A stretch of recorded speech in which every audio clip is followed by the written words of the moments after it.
All right, so we know what the problem is, right?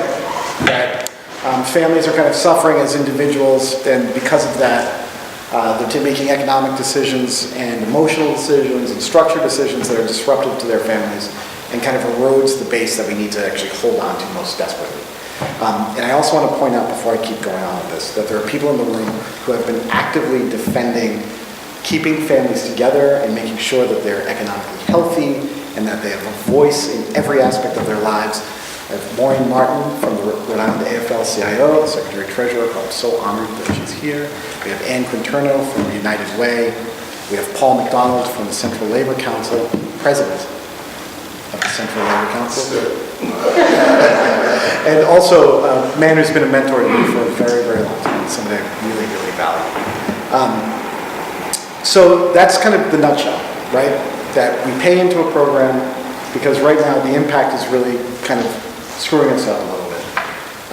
That we pay in small parts and we do it all together, and then the output is one that holds all of us together, right? That's the idea.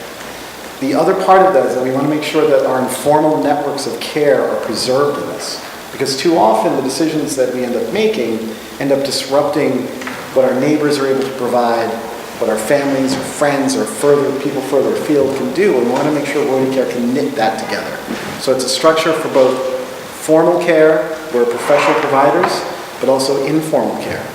And also, it's a place for innovating what care looks like and how dignity works.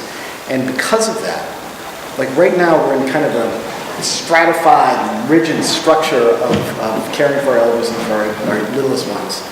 And room for experimentation is actually very, very small, particularly among the people who provide the care directly. Nurses and CNAs, the people whose voices need to be at the top of this conversation.